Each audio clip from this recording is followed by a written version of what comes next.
We have a great panel here. I'm going to let them introduce themselves, and then we're going to jump into some questions.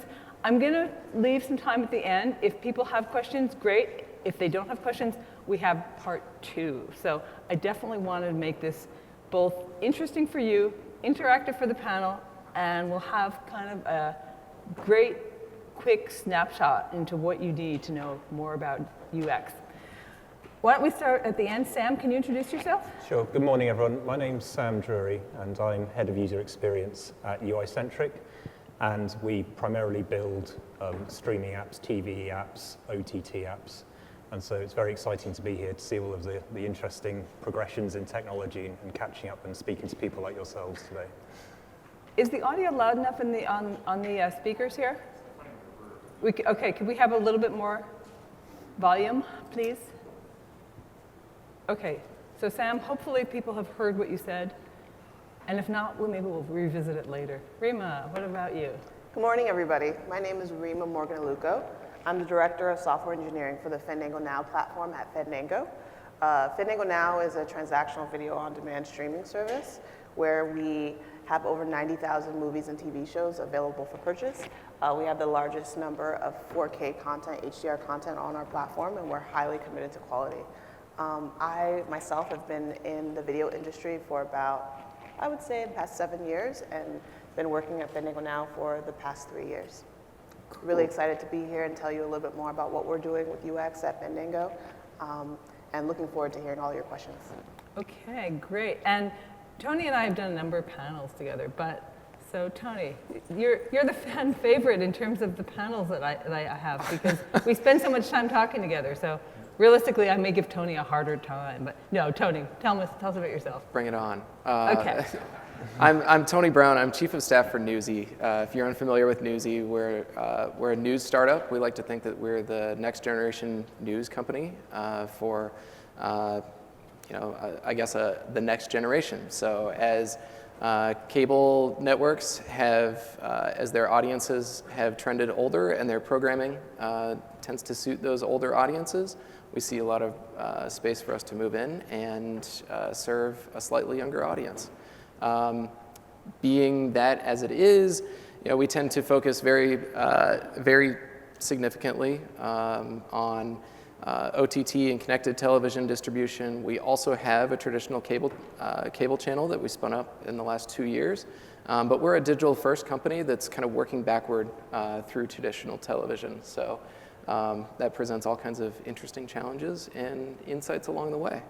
But as for me directly, as Chief of Staff, I oversee some special projects, but then also directly product, engineering, technology, and our analytics departments. Okay, very cool. So, and Tyler and I also have been on other panels together, so tell us about what you are doing. Hey everyone, Tyler Winton. I'm the Vice President of Business Development at TiVo. At TiVo, I'm really working on kind of new emerging market opportunities for the company, and a lot of that really ties into user experience. So for TiVo, the mission is really to make it easy for users to find, watch, and enjoy great video content.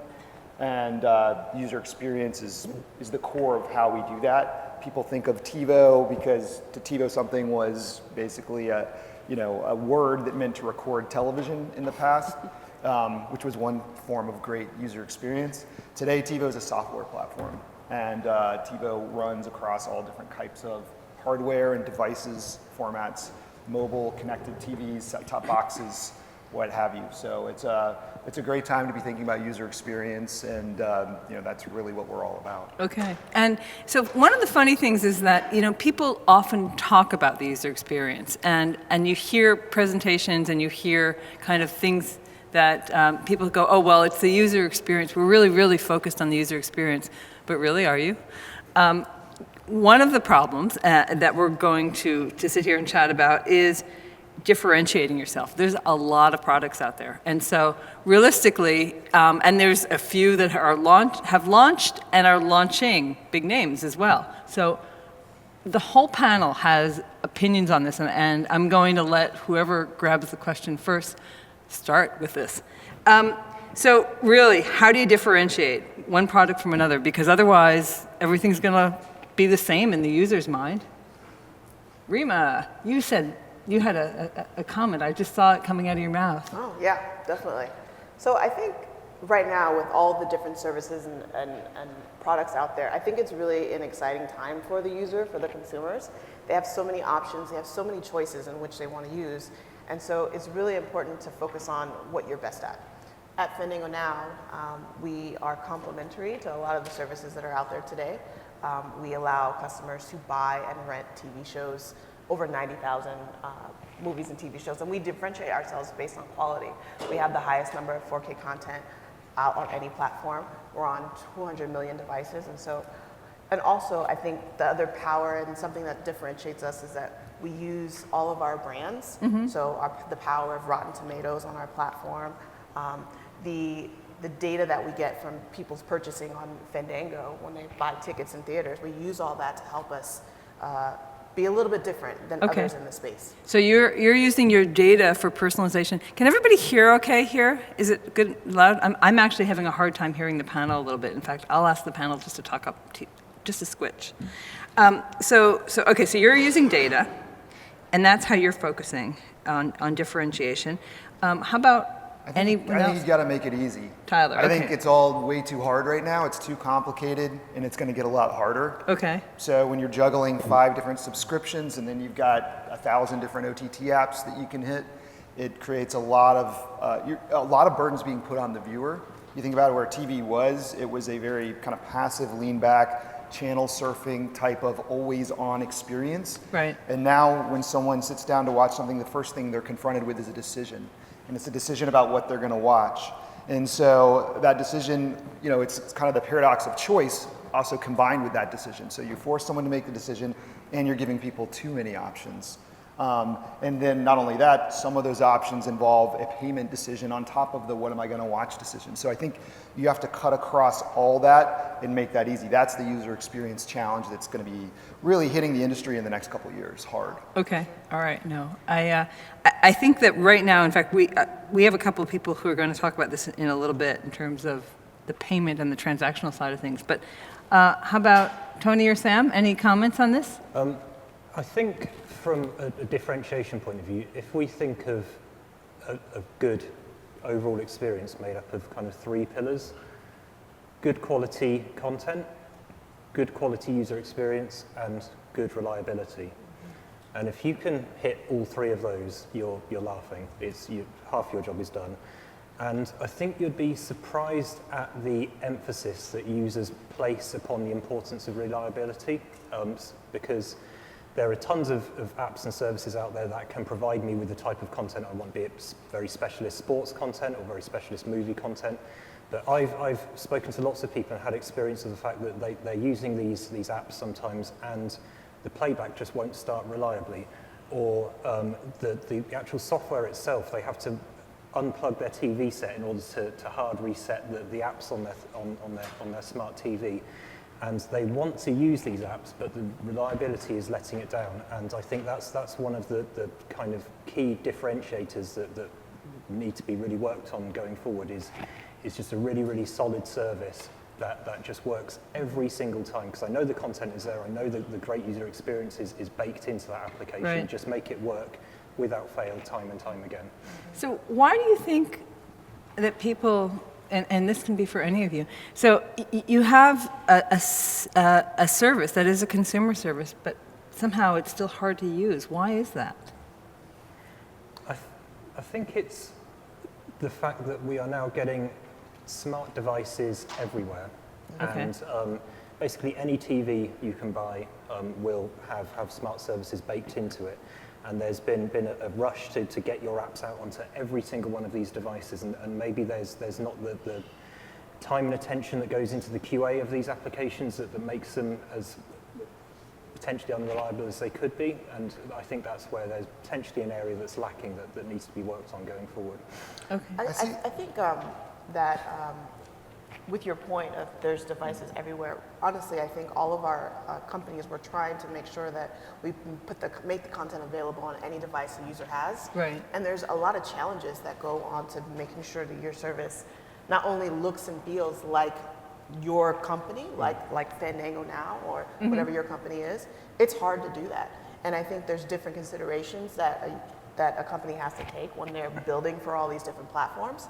For example, what you do on a 10-foot TV is not what you're going to do on a mobile device. The look and feel is different. The input mechanisms are different. So it's hard. So you can't take the same approach on every single device and expect that it's going to work and expect that customers are going to use it and gravitate towards it. You really have to look at each one differently and collect a set of patterns that work for all these different areas. That's the only way to really be successful. Yeah, I would echo that. I think that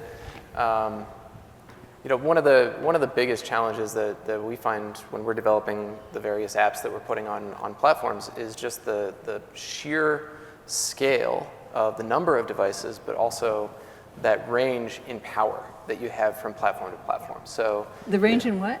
like processing power. Oh, processing or power. Graphics Okay, power. yes. So the Roku 4 that outputs 4K TV versus the Roku stick that you can buy for $35 is there's a big difference in what you're actually able to do within the app and make it look and feel responsive. Your loading times vary widely, and to the point of reliability, you have to factor in that broad range of performance ability of the platform when you're building these apps. It was like last week, it was I think Roku was saying, oh, they're sunsetting their app, or Roku was getting the Netflix app sunset on the first generation Roku. And I was like, oh, that's interesting, but I also thought it was a great argument for why like the smart TV platform is a really difficult platform. Because you think about it, the replacement cycle on a television historically has been like 10 years, and maybe that's come down to like 8 years, but you're still buying a giant thing, and the idea that the hardware is going to be out of date, and so that apps will stop supporting that hardware, and suddenly you've got a smart TV that's become stupid, kind of makes me think like, all right, the streaming stick and the replaceability and upgradability of it probably is the form factor that should win out long term, despite the fact it's not input 0, it's input 1. Okay.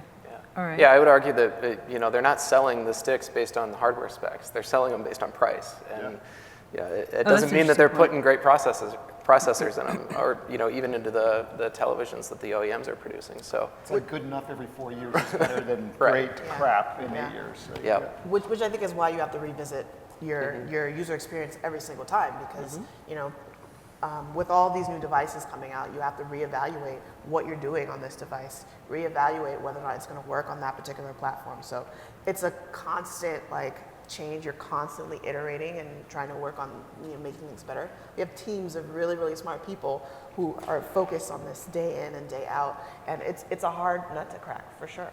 So they literally are focusing this on a constant basis. Oh then? yeah, we have, it's important to make sure you get user feedback and do user research and user testing. We're building in, from the engineering perspective, it's always important to make sure you build in, at least like for smart TVs, where you might have a very long runway in the cycle of actually from submitting something to going through certification. It's tough, and so you might need to build in different configurations. You might need to build in a mechanism so that you can deploy new flows, so that you can test things out in the market and still do that while you're going through your certification process. I think it's a really complicated ecosystem to build for, because there's so many things you can do and so many pitfalls to look out for. I think the other element to the usability challenge is just that people say they're doing personalization, but there's only a couple of apps that I think do an actual good job of personalization. And there's a lot who feel like they've checked the box with like some basic collaborative filtering type models that are really pretty crappy in terms of the experience. I mean, I'm not going to name names here, but I think all of you have been, experienced something where you come into an app and it doesn't remember what you've watched. And there's some big OTT SVOD services with millions of subscribers where it just doesn't even know what I did yesterday on the app, let alone managing that in a multi-user household type scenario. In fact, personalization, that should be the next question we go to. And as a matter of fact, while I was working last night, there was a streaming service that targeted me for both espresso, which I do like, and AARP, which I keep trying to avoid. And so really, personalization. Okay, so let's see what the question was here. We talked about it on our call, and we thought, what is it that makes people happy with personalization? What works and what doesn't work? And again, we'll go a free-for-all, and I'll let somebody choose to start, or I'll pick one of you guys. I think when we think of personalization, particularly in the video streaming world, we think about personalization of content recommendations and suggesting to me what I should watch. One of the things that I think is becoming more apparent and very, very interesting and to keep an eye on is personalization of the actual user interface as well. I know Hulu, for example, are doing some really, really exciting things around personalization of the UI for you to be able to actually change the color balance and the color contrast of the UI if, for example, you have slight color blindness, to make the screen more readable and actually make the content on the screen more readable. That's the level of personalization that I think is really, really interesting and takes it just a step beyond just, okay, here's some programs we suggest you watch and the kind of the givens in personalization. Where I think personalization is taken too far or is done incorrectly is being over presumptuous in suggesting what to watch. So you've watched a program of genre A, therefore all I'm going to suggest you for the next 2 weeks is exactly the same thing with a slightly different title, with a slightly different actor, and maybe not making more intelligent recommendations around personalization, around recommendations around what I can watch. And yeah, I think there's more intelligence that can come with recommendations and personalization in that regard as well. I think what's really interesting right now is that data is huge. So everyone is collecting so much data about their customers and what they're doing with it. The hard thing is figuring out now what do we do with the data that we have. So I mentioned earlier that Fandango is using the power of all its brands and using that information to pipe back in to give the users some suggestions on what they want to see. But I will agree with you that sometimes, and we've seen it on other platforms, where people can get recommendation fatigue. There's so many options in front of them, that, and it's hard to pick. I think that we can use user behavior, we can use their past purchases, we can use actors that they like to make some suggestions, but it's always important to make sure you put in new content, something fresh that maybe you're not sure they might want to see. They need to see a combination of things that you might recommend and things that are new and fresh, because people want to discover new things. They might want to search for things that they might have heard of that has nothing to do with personalization. You got to make sure you balance the two together. Yeah, I'll add, we've been focused on this challenge at TiVo for a long time, and it is really nuanced, and you do have to blend a lot of different data together, and then you actually have to adapt different algorithms for different use cases. And there are places where it makes sense to predict things and create a passive experience and push things, like because people are very patterned Monday through Friday and very patterned at certain times of day and other times of day and times of year. Viewing patterns are much less predictable, and then you have to rely on other methods to kind of infer what the right thing to supply is. You get different types of explicit feedback. Some viewers will rate things and thumbs up and thumbs down them and add them to a watch list and record them, and other users just browse around and leave very few signals that are direct. And so you've got to navigate privacy considerations, and that's where I think people get into it without understanding all the complexity behind it to do it right. And so you get a lot of these kind of half-baked experiences. And if the user experience is telling you it's doing one thing, going back to the comment, and actually doing something else, that creates a really jarring user experience. It says recommended for you, and it's something you're not interested in, you're immediately turned off. You're like, oh, this app sucks. So it's really hard, and it takes a lot of experience and a lot of resources to actually get it done right. Tony, are you guys doing it? So we're not doing a lot of content personalization. Okay. A little bit in the UI, storing settings and surfacing, kind of like keeping track of where you're at within longer form video. That's kind of the personalization in UI. But okay. I'd argue the one place that we're doing the most personalization is on the advertising that we serve. I think and maybe this is a good segue to another question. It's a great segue. Cool. I would imagine that programmatic advertising has changed all of our businesses, and the fact that we can now target a specific user one-to-one with either third-party data or our own data into their location or their interests has absolutely changed the economics of our businesses. So. That's probably the biggest way that we personalize our overall experience to our users. and probably the most visible to the user as well. Okay. And in fact, that you're right. That's the next question is, creating a viable business model is so important. And then, Tyler said something earlier, and you said that, that's part of the UX, and I never think about that. But in fact, Tyler, why don't you start off, since this was your point? Okay. What about the business model should be driving UX, or Yeah. vice versa? So from user experience perspective, I definitely strongly believe that we need to create a great monetization experience for the viewer. That's a big part of it, right? And part of it is advertising and being intelligent around the advertising you provide. I think, quality over quantity is something that people are trying to push on. Relevancy versus kind of mass market, so targeting can create a better advertising experience. It's also the duality in monetization of just the business models that are out there. And eventually it feels like we're moving towards a place where people will have an option to watch something that's supported by ads or sponsorship, or an option to pay, whether it's through a monthly recurring subscription or a one-time fee, to bypass advertising altogether, or maybe a hybrid model in the middle. And so you need to create this frictionless experience where people can make a transaction at the point of viewership, and that transaction is, do I want to pay to get past an ad? Do I want to sit there and watch an ad? At TiVo, the anecdote is we have long been, DVR was a ad skipping type of user experience. Then we introduced an automatic ad skipping technology in the platform that upset a lot of TV networks. And more recently, we brought in a DVR pre-roll, which upset a lot of longtime TiVo users. But in doing that, we also decided we need to bring in an auto skip or a skip option for the viewer. So we're going to say, look, advertising is an important part of the business and a way the business works, and it's a way to create value for a user by giving them a freemium option. But we also felt like we had to give them an out too.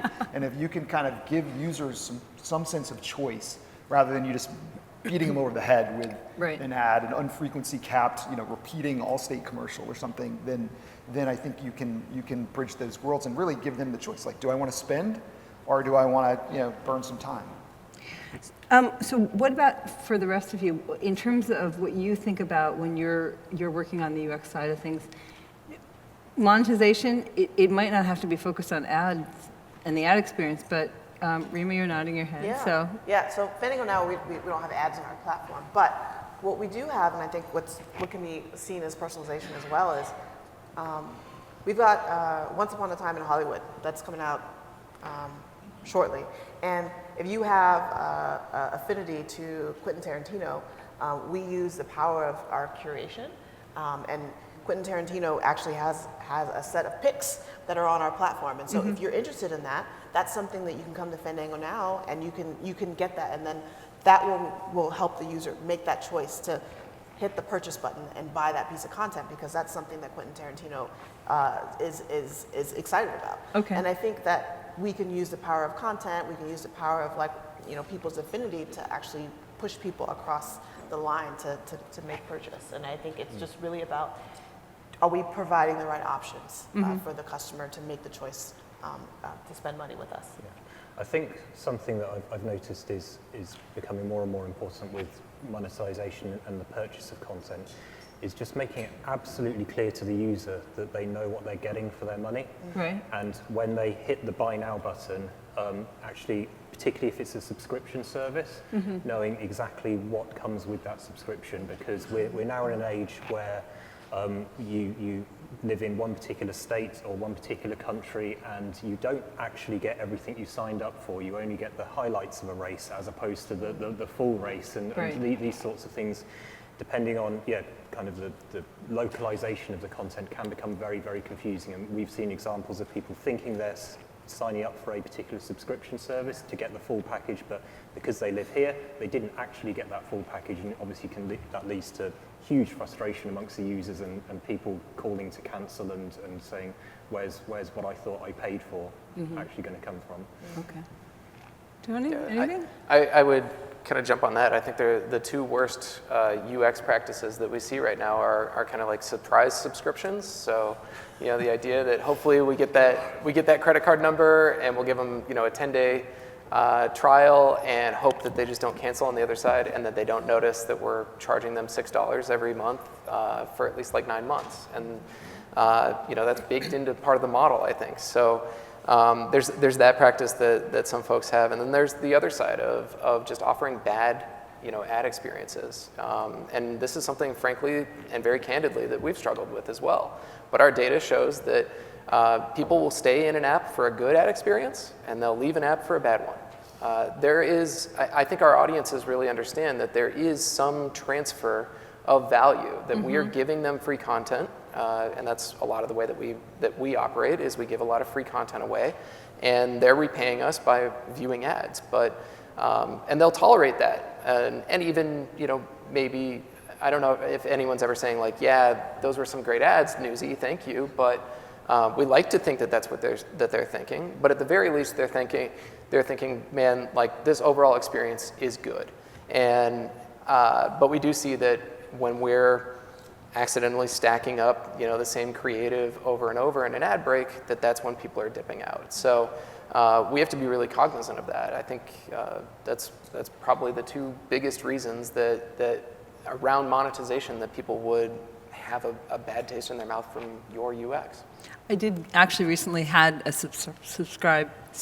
I can't even pronounce it, surprise subscription happen to me from Sony, and they charged me $70, which I thought was quite steep. So that didn't make me happy as a viewer. Now, realistically, you have to keep people happy. You have to do a whole lot of things here. We have a bunch of time for questions, but before we go to the audience questions, I think I asked each of these guys, and we were going to do this at the end, but I want to make sure that I have enough time for this. But what's one of the favorite things that you have seen that somebody has done and you think is just exceptional? You either want to borrow it, you just want to admire it. What's great? The skip intro button. Skip intro, okay. It's fantastic for the shows that you're watching and you're binging, and I didn't notice it as much at first until I started skipping intros, and Right. now when I can't skip an intro to a series, that's when I notice it the most. And I think that's a good a good UX rule is when you start to notice something yourself. It's a good thing. For me, it's the multi-profiles per household that Netflix has had for so long, and like Hulu's finally rolled it out, and I'm Right. like, thank you. Like, if you live in a household with 5 people of different ages and interests, like it's a real chore when all your stuff's all mashed together. Okay. So just having that, in theory, at some point that goes away, right? Especially if you use a voice remote, it could just know who you are, or who's there. But to me, that's a great feature. Okay, all right. I think I like to, there's a lot of times where I don't know what to watch. There's so many things. And so sometimes the feature where there is a short trailer or a clip of the content, sometimes seeing just the poster isn't enough for me. So once I actually get to experience some of that content, it might help me make that choice. And I love that. I love being able to get a peek of what I'm going to get before I actually decide to use it. Interesting. Something I've seen which I've stolen the idea because it's brilliant, which is particularly effective in the sports world and sports streaming, is a no spoiler mode. And No spoiler? No spoiler mode. So it's a kind of a global setting where you can say, don't spoil any of the scores, any of the results. And so when you come you load up the application to watch a football game or a basketball game or whatever, the score isn't on the tile, and it doesn't display the score as part of the synopsis or anything for a game that happened a couple of weeks ago, so you can watch it confidently, not knowing how it's going to turn out, and I think that's a really clever thing to do. Okay. One thing I'll note is like the first 3 things we all said were all pioneered by Netflix, Okay. who famously, they've got probably 250 people. They spend about $10 million a year Right. on personalization, or maybe it's $100 million. They spend a lot of money on user experience, on personalization. How do they try to make it great? And a lot of people complain like, Netflix, it's annoying, it's just a sea of carousels and all that. And some of that's true, and some of that's based on their content catalog and all that, but they have consistently kind of pushed forward and raised the bar in terms of what that user experience can be. And people are finally coming around and starting to emulate some of their things. And I think you'll just see more and more of that, like the dynamic trailers and, skipping past beginning in credits. Okay. So they really put the resources and the money into that. They've invested heavily in that. Heavily there. Okay. Let's see. Are there any questions from the audience? Because the thing is that we have other things that we want to talk about, but I want to make sure this is important for you. And I need to either, I'll just repeat the question if you can try to enunciate. Is it better to sunset a device or an app, or make the app simpler on that device because it's not able to deliver a great experience? Okay, so the question was, is it better to sunset or is it better to simplify the service so that you can actually still run it on an older device? From a consumer's perspective, I'm sure they would prefer that you continue to support their device and not sunset it so that make them feel like they've got to throw this thing away and buy a replacement. The issue with creating a scaled down experience is that it takes development time and resource time, and it's an extra overhead which there probably won't be a budget for. So I can't actually answer your question specifically, but looking at it from a production perspective versus a consumer perspective, I think you'd get different opinions, and ultimately the customer doesn't want a device that they can't use anymore. Right. But at the same time, the companies that are producing these content and producing these applications don't want a never-ending list of 10, 15-year-old devices that they feel obliged to support. Okay. All right. If you can manage it and you can give the user a heads up that you're going to be sunsetting, I think if you've made that decision that's a good thing to do. I think you have to look at it case by case, because in many cases it might be that your monetization might be failing on that platform, and that's why you would be choosing to sunset it. In that case, I wouldn't necessarily, from a business point of view, even though I'm always in the role of arguing for the user, I can't say that that's a positive business case, that we should put the resources into maintaining an app that won't have some kind of return for us. So I just think you have to look at that every specific use case through all the lenses and figure out where you're going to place your cards. From an engineer's perspective, I think no engineer wants to support a platform forever because it becomes really, really hard to do that. But I think from a user experience standpoint and just building great apps, I think one thing that a lot of people fail to do is think about the sunset. I think it's important that when you're putting an app out, you're planning for one day this app will be sunsetted. Like, are you putting in configurations or potential screens and different areas to put in messages to the consumer to let them know, hey, this potentially could get sunsetted? Are you putting in messages or panels or different screens or views that tell them, hey, you're going to be performing maintenance? Are you thinking about that as part of your experience? I think most of the time people are just focused on, the bread and butter of what their app's supposed to do, but you need to think holistically about the life cycle of your app and plan for that and build systems around that process. Great point. Anybody else have a question in the audience? Because I have more questions. Oh, sir, what would be your question be? Question about how content, how you find it being successfully structured. Because I feel like people really understood the structure of a channel. But now I've seen it like here's channels, here's shows, here's selecting a movie, and it can get very confusing really quickly. So I'm wondering, what is the new concept of how we can structure, guide viewers throughout the selection process? So the question is the content architecture. How do you think about it? Because people previously were used to a different way to do things, and there's a lot of stuff now. What do you do? We're still trying to parlay it into this concept of channels, but that's a shoehorn.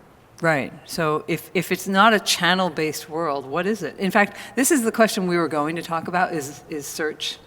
So it kind of melds into this. We've got 4 people here who are just like, That's a tough question. one. I think the thing we've seen is a return to channels, like you're mentioning, right? And like the pat answer is, you create these wheels of content that are just in a playback continuum, and that's what partners like I think Newsy has one of those. Companies like Pluto and Zumo and the new TiVo Plus content network we launched all push things into that paradigm. And some people like that, and that's very comfortable and familiar. And then there's a whole other generation of kids who've grown up finding stuff on YouTube where for a long time there was no discernible structure there either. And then they introduced kind of a channels model and put more grouping of content in a more structured way rather than it just being driven by algorithms or keyword linkages and things like that. But I mean, I think the long story short is it's complicated because we're gonna have Quibi that's gonna introduce mobile short form stuff that's kind of different, and some of that's serialized and some of it's non-serialized. And so I think we're going to continue to see people pushing the envelope with how content is structured and what does it mean and what is the brand. And I think it all comes down to kind of the mental model. If you think about how you can engage audience, and the guys over on the keynotes are talking about, it's hard. The biggest challenge is how do you connect with your audience? And so is the audience connected with a network as a brand, or a channel as a brand, or a series as a brand, or a creator or celebrity is kind of the brand that anchors them to the content. And that varies a lot content to content. I think that the biggest thing that's probably under fire is the traditional big TV network that didn't stand for a whole lot, was just pulling together a lot of different stuff. Like does ABC continue to mean something, or is it just going to be Disney Plus and ESPN is kind of two brands for that company? Like, what does HBO Max, reinvent itself as a brand, and can it successfully do that when suddenly it's not what HBO is that you've traditionally thought? Suddenly it's that plus some Turner stuff over here. Like, I don't even know what they're doing. So it goes back to brand. I think the brand is ultimately the structure and should be the organizing principle. That's what people will look for and come to find, and that's the value you can build up in the company to help create a better user experience. Oh, I'm going to, HGTV because I know that's home and garden stuff. What about voice? Does voice play a part in this? I think so. I think there's two schools of people. There's people who know what they want to see, and then the people who don't, right? And I think discovery is really powerful. I think that people discover content in different ways. The other way that I was thinking about is just topics. Like maybe brands aren't as important. It's just what's the area of things you want to see. I particularly love movies that are really, really bad. Like I'm the person that if you thought that movie was terrible, I want to see that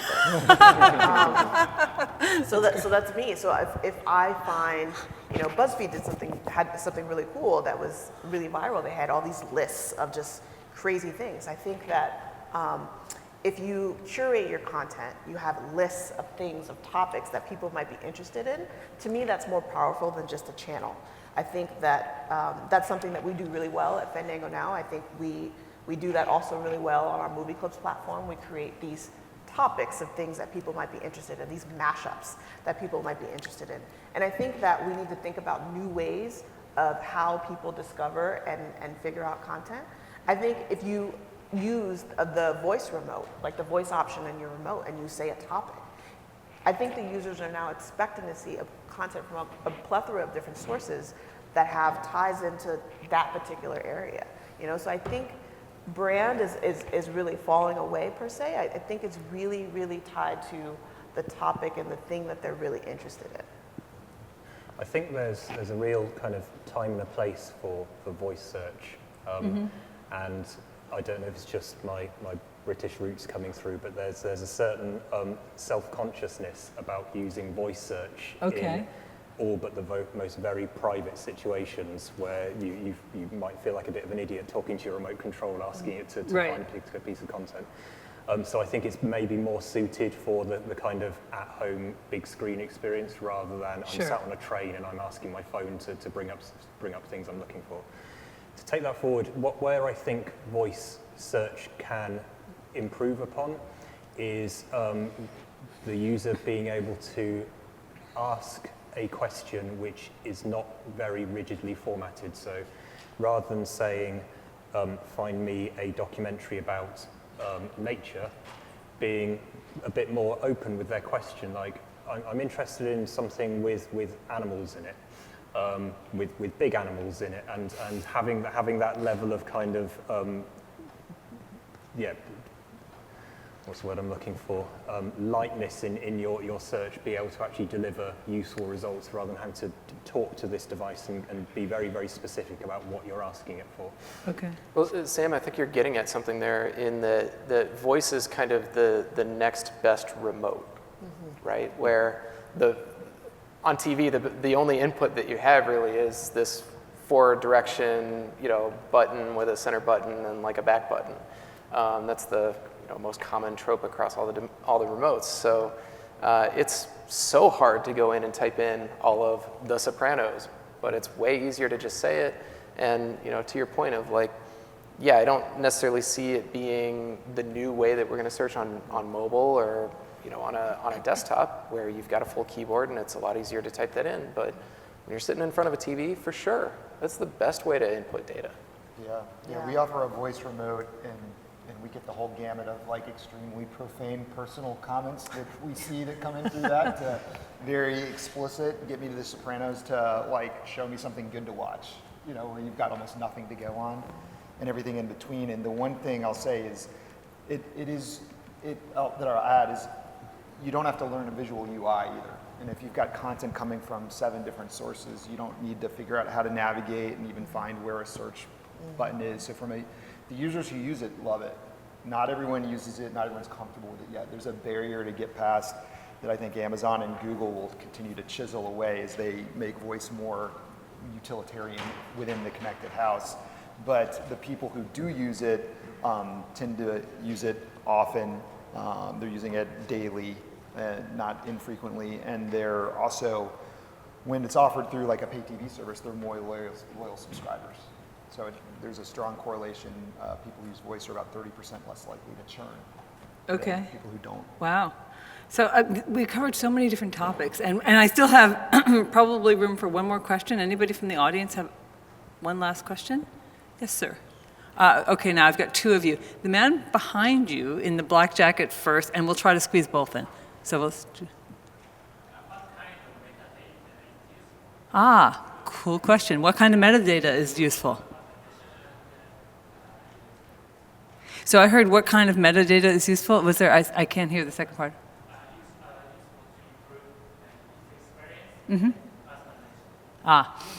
Exactly.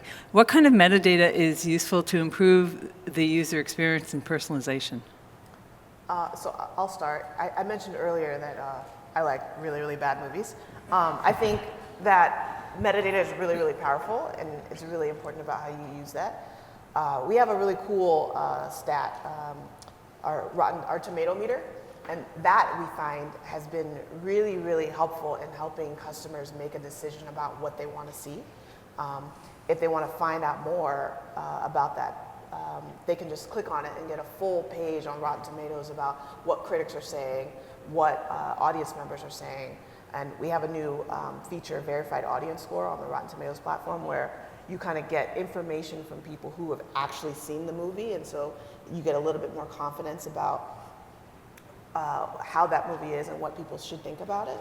I think the basics around like rating and genre and all those things are always important, but to really get a pulse of what users think about the piece of content that are like you, I think that is a really, really powerful piece of metadata. So you're basically letting people give the feedback, rate it, and then you can bubble that up to them and say, this thing got a 4.2. Yeah. Yeah, cool, okay. Anybody else, quickly? It's super important. It's core to the whole thing. You need to know as much as you can about the user and as much as you can about the content. The best user experience, those are the 2 pieces of fuel, right? And so to Rema's point, the deeper you can go, the better. There's all kinds of cool stuff with sports in terms of pulling in like live stats and things that can also empower more interactive TV experiences, but deep descriptive metadata is really important. Okay, I've got 1 more minute. Sir. I was just curious, Sam brought up an interesting point about how great voice might be at home. It might be slightly awkward on the phone. I'm curious how you view the user experience differentiation between in the living room and in mobile, where you're moving in and out of connectivity. Okay, great question. So the difference between mobile and the other environments? So to your point around kind of moving in and out of connectivity, that's a really, really interesting topic, and it's something that we hear about being very problematic a lot of the time. Thinking about the different experiences between watching in a living room and maybe commuting on your mobile device, we found that people consume very, very different types of content when they're in these different scenarios. Mm-hmm. And I think that comes back to an interesting point around maybe personalization and actually targeting and presenting different content on the phone versus the exact same account on my big screen TV and presenting stuff that I'm more likely to sit down and watch for an hour or two on the big screen versus if I open the same app on my phone, do I present more short, sharp 30-minute documentaries or comedies or something like that, because it could well be aware that I have a 45-minute commute to work, and that's when I'm most likely, and that's how much time I have. I don't want to get into the nitty-gritty of a 2-hour film on my phone, but at the same time, having the facility to pick up where I left off from one device to another. So when I get home, I can put on the big TV and pick up the thing that I was watching on my phone. Okay, I'm getting the signal. Unfortunately, this is the end. This, I believe, is going to be recorded and available. Yes, it will be. So come and revisit us. And if you have some questions, you definitely can reach out to the panelists or to me. Thank you very much for joining us, and I hope you enjoy the rest of the conference. Thanks.